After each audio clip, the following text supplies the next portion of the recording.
Jackson, let's do this. It's Sunday. It's January the 18th, 2026. Welcome to LCJ Live. We've got a lot to talk about today. Oscar nomination predictions, some new movies that opened up in theaters, and not many of them did great. We'll talk about it all coming up here on LCJ Live. It's Martin Luther King Jr. weekend. So some of the studios are estimating some Monday numbers as well, but we're going to focus on the 3-day and talk about these Oscar nomination predictions as well. By the way, happy National Popcorn Day. That is tomorrow. And Phineas and Ferb, they announced a new movie that is happening. They announced that the other day.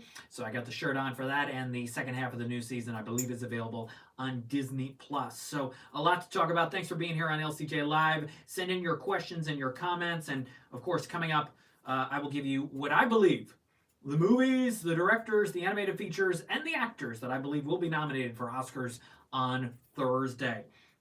But let's start with this box office. And look, I thought when we were here last Sunday, I said I would be very surprised if 28 years later, The Bone Temple is not number one. And my goodness, it's not number one. 28 years later, The Bone Temple opens in second with a $13 million 3-day. The last one that just came out 7 months ago, opened to $30 million and totaled 70.5. The reviews and the reactions to this one are much stronger than the last one, but the momentum and the urge for people to go see it just wasn't there like the last one. Mike Sargent reviews 28 years later The Bone Temple on our latest Too Fast, Two Films podcast episode, which you can listen to after watching this LCJ Live at toofast2films.com. He reviews that, but we both review Jodie Foster's new film, A Private Life. Terrible. I think it's terrible. And the fantastic Dead Man's Wire, which is now nationwide. It made $1 million this weekend. Not bad, all things considered. But go see Dead Man's Wire. Excellent movie. Good morning, LCJ. If you're watching, yeah, we're live. It's noon on the East Coast. It may be morning where you are. Thank you for being here. B. Hunter Woodruff. I'm making pancakes. Do you like pancakes? I do like pancakes. Bummed about The Bone Temple, says Christian Kozlowski. Only $13 million. Sony's estimating $15 million for the 4-day.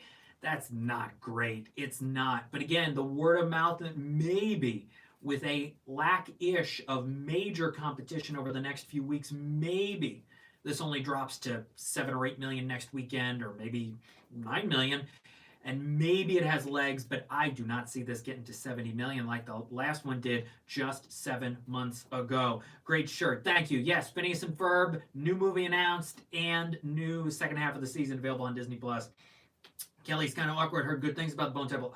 Mike Sargent saw it. He liked it very much. He thought it was even better than the one from Danny Boyle a few months ago. Nia DaCosta directs this one. Let's see. Bone Temple is spectacular, says Pete Crooks. The word of mouth is strong. Maybe it can get to 50 million. It just depends on how the next few weeks go. But man, only 7 months after the last one, sort of similar to what happened with Wicked and a few of the other franchises with installments close to each other. But there you go.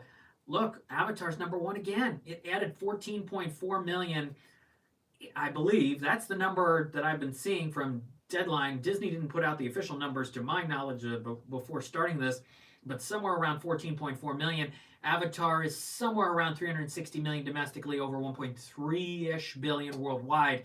We're still a ways away from what the last one did, 684. Again, installments very close to each other. Yes, it was 3 years, but 684 to 360, that's a huge difference when it comes to these Avatar installments. And if you look at what is happening with Avatar Fire and Ash, Disney didn't put it in nearly as many theaters as the last one. 4,200 for the last one. 3,800 for this one, and not nearly in as many theaters as some of the other movies that have come out even this holiday season. Zootopia 2 was in more theaters, and a lot of movies this summer in more theaters. A lot of theaters maybe just did not want to commit themselves to having to show Avatar for a certain number of weeks, didn't think they'd do well if they weren't a premium format theater. So there's a lot of factors of why Avatar Fire and Ash is making money, but not quite as much money as the last one. Let's see. We got some more comments coming in. Appreciate them very much. We're going to roll through the box office because I got to get to these Oscar nomination predictions. Number 3 is Zootopia 2, about $9.5 million. It's close-ish to $400 million domestically right now, but worldwide, we're over $1.5 billion, $1.7 billion, something like that. Crazy numbers for Zootopia 2. Number 4 is The Housemaid. It added $8.5 million. It's at 107.2. One of Lionsgate's biggest movies, especially non-Hunger Games and non-John Wick movies, in a long time. In fifth is Marty Supreme with $5.5 million and an $80 million domestic total. It becomes the highest grossing A24 film of all time domestically, surpassing Everything Everywhere All at Once, a film I did not care for. Marty Supreme I don't love, but I like more than that movie. So congratulations to Marty Supreme and to A24 on their new highest grossing movie of all time. And we've passed what A Complete Unknown did a year ago with Timothée Chalamet in the lead role as Bob Dylan. That grossed $75 million for Searchlight, already at $80 million for Marty Supreme for A24. Could this make a run at $100 million? I think it's going to be close. Maybe it'll get to 90. I'm not sure about 100, but they will take this for sure. Let's see. Let's go to number 6. Primate added $5 million. It's at 19.64. Paramount, not a huge moneymaker for them. Number 7 is The Lord of the Rings, The Fellowship of the Ring, $3.8 million. The majority of that came from Friday, $3.2 million of that, or $3.6 million for the weekend, something like that. But the majority of that money came from Friday. Number 8 is Greenland 2 Migration. One of the disappointments of the year so far for me. I had high expectations because I liked the first one. Greenland 2 only added $3.4 million this weekend. It's at $14 million for Lionsgate. Far away from the 35 million plus of around there of some of these other Gerard Butler movies for Lionsgate in recent years. Plane did 32, Den of Thieves 2 did 35. This may not even hit 20. Let's go to number 9, which is Anaconda. It added 3.2 million. It's at 59.1. Second biggest Sony Columbia movie from 2025. As I keep saying, Sony Columbia did not have a good 2025 when their highest grossing movie, 28 years later, only made $70 million. And here now, Bone Temple, only $13 million for the open, but they've got Goat coming out in a few weeks. They've got a smaller movie called Clicker coming out this weekend, but they've got Goat in a few weeks, which I think will make some money for them. Running out your top 10 this weekend is the SpongeBob movie, Search for SquarePants, which added 2.3 million. It's at 67.1 for Paramount, just outside the top 10. No Other Choice added 2.2 million. It is up to 6.5 million, and it is one of the 5 biggest neon movies of 2025. Could this be a surprise Oscar nominee on Thursday in the Best Picture category? It could be. The momentum has been growing over the last week or two for No Other Choice, and so we will see what happens there. I want to run through some of these other box office results before we get to my Oscar nomination predictions. Goat is a new animated sports comedy about animals, and Stephen Curry is behind it, and it's been a long time coming. It could be fun. I think it could be fun. We'll see what happens with Goat. It's got kids off of school for President's Day week to go see it, so I think it'll make some money for Sony. Some other movies. A Song Sung Blue, Kate Hudson. Could she get a nomination Thursday? I'm not sure. 1.8 million. It's at 35.1 for Focus Features, their second biggest 2025 film, behind Downton Abbey. As I mentioned, Dead Man's Wire did $1 million. Hamnet added 1.3 million. It's at 14.7 for Focus Features. It had a good week coming off of those Golden Globe wins, not just for Jessie Buckley that we all pretty much thought was going to happen for lead actress in a drama, but then it wins picture drama at the Golden Globes. It had a good Monday through Thursday because of that, and it's at 15 million now, and could make a run at $20 million for Hamnet. If Jessie Buckley keeps getting nominations and winning, and I think she's going to win the Oscar at this point. David added $1.5 million. It's at 77.5 for Angel. And the Madagascar re-release didn't do a lot, just $400,000. All You Need Is Kill, which I do recommend if you're a fan of Edge of Tomorrow, go see All You Need Is Kill. That did about $432,000 this weekend. The Coral, another Ray Fiennes movie, a film I really like. It did about $300,000 this weekend. Don't have the money on Charlie the Wonder Dog. And I'm looking. There were a lot of movies. Night Patrol, I don't have the money on that yet, but more results will be coming out soon. And this weekend, The Testament of Anne Lee expands nationwide, and boy, is Searchlight banking on Amanda Seyfried getting a nomination Thursday. I think she will. My Oscar nomination prediction is coming up in moments. Other films coming out this week include Two Sleepy People, H is for Hawk, a film I don't really care for. Claire Foy, Brendan Gleeson drama. I wanted to like this, but it never soars. It never does. You want it to be compelling, and after about 20 minutes, it just is not. On Thursday on Disney Plus is a new documentary called Disneyland Handcrafted, which is kind of an extra bonus feature, if you want to call it. It's this never before seen or rarely seen footage of the making of Disneyland and opening day. The beginning is interesting, the end is effective, kind of drags in the middle, but that's Disneyland Handcrafted on Disney Plus Thursday. Also in theaters this weekend, Return to Silent Hill and Arco. A very nice animated film. I talked to Hugo Bienvenu, the director, Natalie Portman, producer and voice actress in it a couple months ago. Arco opens officially New York City and Los Angeles. I do believe it will get a Best Animated Feature nomination. That comes out this weekend along with Mercy. Now, Mercy is the new Amazon MGM action movie with Chris Pratt and Rebecca Ferguson. And I was at the New York Comic Con panel in October where I saw Chris Pratt and the makers of the movie, and they previewed it, and boy, was Chris Pratt pushing this movie hard. Whoa, he really was going for it in terms of the promotion of it, and that was 3 months ago. So here we are, Mercy coming out, and I'm thinking that Mercy will do 10 million. Now listen, last weekend I said 28 years later was going to win, and it did not win. So maybe if I say Mercy is going to win, maybe Avatar's on top again anyway? I don't know. I think Mercy's got a shot at being number one, but it's going to be a low number one. I will be surprised if it makes a lot more than $10 million. That's about where I'm at with it. I think the buzz is not incredibly high on it. People have a lot of thoughts on AI. Do they want to see another movie, a real-time movie, that whole factor? Only 90 minutes, essentially. Do people want to spend IMAX money on that? I don't know. I'm thinking 10 million. Is that enough to win? That will be interesting. It could be a very close battle for a $10 million top spot at the box office. Let's see. We're talking about Song Sung Blue, a film I really like. We're talking about Hamnet. We're talking about Mercy. Yeah, we'll see what happens with Mercy. I'm thinking $10 million. All right, let's do it. Let's look at these predictions. Here we go. These are the films and the performances and the directors that I believe will be nominated on Thursday for the Academy Awards. The nominations come out Thursday. The voting ended Friday. These are my predictions. I've done these the last few years where I've done picture, the 4 acting, animated feature, and director. For Best Director, I believe the nominees will be Paul Thomas Anderson, Ryan Coogler, Guillermo del Toro, Joaquin Trier, and Chloe Zhao. The alternate pick is Jafar Panahi. I do my 5 choices and then an alternate, and for Best Picture, I do my 10 choices and 3 alternates, which I call an and/or situation. So we'll get to that in a minute. Those are my picks for director.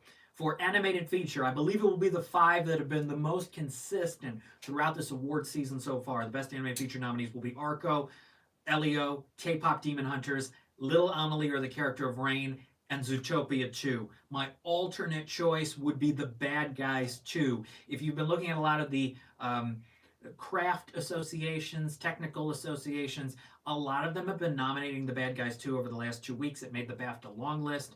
So I think The Bad Guys 2 has a little love, even though the first one didn't get nominated. But I don't think it's going to get in, but it is my alternate choice. Best Supporting Actress in a Motion Picture. I believe the nominees will be Odessa Azayan, Ariana Grande, Inga Ibsdottir-Lilias, Amy Madigan, and Tiana Taylor. My alternate choice is Wunmi Mosaku. I could see Wunmi getting into the category. I don't know who you'd take out. Maybe Ariana Grande, but I still think there's enough fans of hers who want to see her get nominated for this performance. And even though Wicked for Good, the momentum hasn't been quite there, I mean, that could happen. Those are my picks for supporting actress. Supporting actor, I believe it will be the 5, again, who I believe have been the most consistent this award season. Even though Stellan Skarsgård didn't get in SAG Award, Actor Award nomination, I still think he's nominated. My 5 choices are Benicio del Toro, Jacob Elordi, Paul Mescal, Sean Penn, and Stellan Skarsgård. My alternate choice is Andrew Scott. There is some momentum, I believe, for Blue Moon. And you could see it in the BAFTA long list. You can also see Nuremberg momentum in the BAFTA long list. I almost chose Nuremberg as a Best Picture alternate. Nuremberg and No Other Choice I would put into that equation along with F1. We'll get to Best Picture in a second, but I think Andrew Scott may be a surprise nominee. I would love to see him get nominated because he is so good in Blue Moon. Let's go now to Best Actress in a Leading Role. I believe the 5 nominees will be Jessie Buckley, Rose Byrne, Chase Infinity, Renate Reinsve, and Amanda Seyfried. My alternate choice is Emma Stone. You could also see Kate Hudson get in, and I would love to see Kate Hudson get nominated. I just don't know. I think there's going to be momentum for some of these other actresses. I think Begonia is not going to be loved by the Academy as much as some of the other awards groups. I think more votes will come in for other movies people are championing. So you've seen Begonia throughout the award season. That's the one movie I'm going, I don't think the Academy is going to embrace it as much as other movies. I also believe Amanda Seyfried gets in because even though she didn't get a SAG nomination, she's almost like Kristen Stewart a few years ago for Spencer, where she didn't get in, but the reaction to that was so significant that the Academy members made sure Kristen Stewart got nominated. And I think a lot of younger voters like Seyfried, like this movie, Testament of Anne Lee. The House made momentum as well. I think Seyfried gets in, and Emma Stone does not this year for Begonia. We're going to actor in a leading role. Why on earth did you skip Begonia? Oh, I didn't. I saw Begonia. I did not care for it. I do not think it's a good film. No. It is. Oh, it's maybe not quite as bad as Poor Things, but wow, there's just nothing. And Kinds of Kindness, I really hated, but there's nothing there to Begonia. And I don't think Jesse Plemons is going to get into actor. Here are my choices for Best Actor: Timothée Chalamet, Leonardo DiCaprio, Ethan Hawke, Michael B. Jordan, and Wagner Moura. The alternate choice is Joel Edgerton, and I could see Joel Edgerton get in because there is a lot of love for Train Dreams. The question I face is, can Train Dreams get into picture but Edgerton not into actor? Does that make sense? And that's the thing I'm wrestling with. William H. Macy could be a surprise nominee in supporting actor. There's a lot. Delroy Lindo could be in that category. There's a lot of factors. I also want to point out with Leonardo DiCaprio how 2 years ago he did not get in for Killers of the Flower Moon because it was not a great performance, and the momentum for other performances in that category and the other movies that year was much stronger. But it seems like Leo is back into the Academy loving him again, maybe. But I think Joel Edgerton could possibly get into that category. It'll be very interesting, but we'll see what happens with actor in a leading role. And let's see. Are we going to picture? Yeah, let's go to picture. These are my 10 choices for Best Picture. I would like to mention my alternates first. The 3 I have locked into are Blue Moon, Begonia, even though I don't think the Academy's going to love it, I do have it as an alternate choice, and Wicked for Good. I don't think they're going to get nominated for Best Picture, but they are my 3 official alternates. You could also see F1 sneak in. You could see Nuremberg sneak in. You could see No Other Choice sneak in. Depends on how many international features the Academy wants to put into the category. Here are the 10 movies I believe will be nominated for Best Picture on Thursday. Frankenstein, Hamnet, It Was Just an Accident, Marty Supreme, One Battle After Another, The Secret Agent, Sentimental Value, Sinners, Train Dreams, and Weapons. I do think Weapons is getting into Best Picture. I think it's going to have a lot of love from the younger Academy members. And you've been seeing over the last few years how the younger members of the Academy have made some very interesting decisions when it comes to how the voting has gone for some of these categories. So those are my picks for Best Picture nominations on Thursday. Those are my picks in all 7 of those categories. They're on my social media as well. That's X at LCJ Reviews, Instagram at LightsCamJackson. Don't forget to go to toofast2films.com to listen to our latest episode of the podcast. And I think Weapons is getting in. I think it gets in over Wicked. I think it gets in over Begonia. You've got international features that'll get in. But something tells me it's Weapons because of the younger members, the people who love Amy Madigan's performance. I'm feeling Weapons over F1. Both of them got, I think, PGA nominations. But yeah, that's what I'm feeling. Go to lights-camera-jackson.com and lcj.podbean.com, animationscoop.com. Good luck to all the animated feature contenders as well as the animated short contenders. I've interviewed a number of the filmmakers of animated shorts this year for animationscoop.com. I have seen all 15 of the finalists. Very, very good group of films. And good luck to the animated short nominees on Thursday. All the best. And all the best to you this week. I'll probably be seeing Mercy. I've been seeing some other movies I can't talk about yet and some other things, but more to share with you soon. When we're back next time on LCJ Live, we'll take a look at that Mercy box office. We will also preview Send Help and Shelter and some of the other films opening for the end of January. We'll react to these Oscar nominations, preview what the BAFTA nominations could be, because they're not coming out yet until after the Oscar nominations, and more for this awards season. Thanks for being here for LCJ Live. Happy Popcorn Day tomorrow, and have a good rest of your week. Stay well, stay positive, take care. Bye, everybody. Thank you so much.